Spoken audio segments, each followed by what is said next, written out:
Hi friends, I'm Steph, and today we're going to play around with Parsvottanasana or pyramid pose.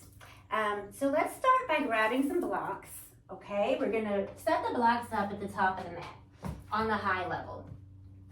Now, in pyramid pose, you first of all want to find some length. So if you haven't stretched at all today, I recommend maybe just coming into like a little flow back and forth. Stretch the side body because you want to be long, okay? You could maybe come down into a forward fold if that feels good. Stretch the back body.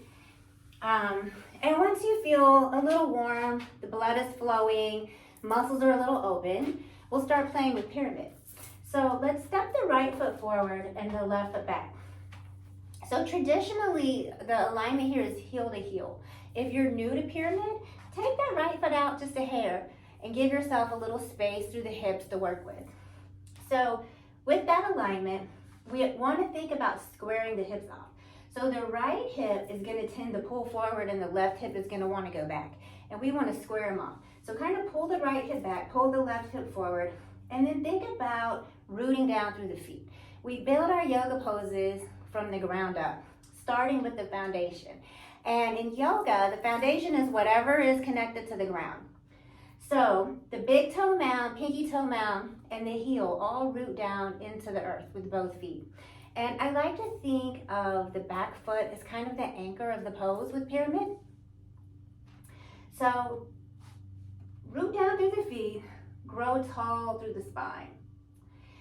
And for the first time, we're going to go with blocks. So what you're going to do is begin to hinge at the hips. Pause right there and check in with your body.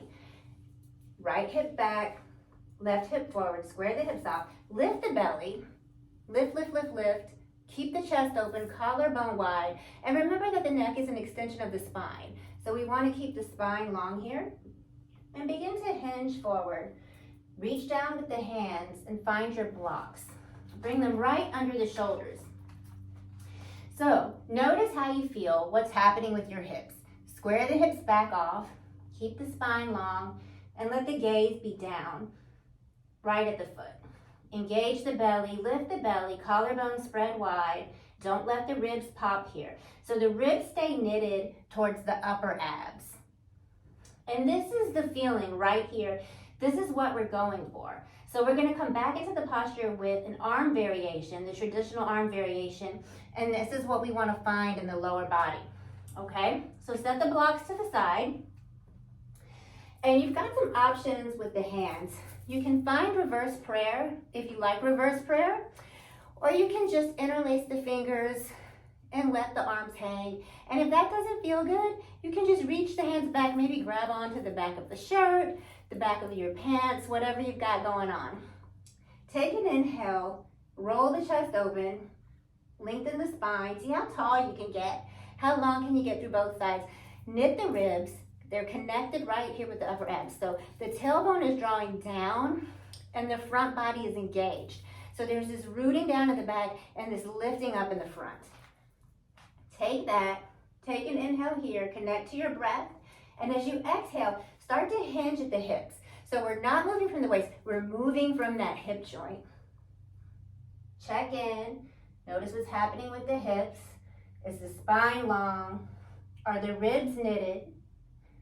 Is the chest open? Square the hips again if you need to, and bow down over the front leg for your pyramid.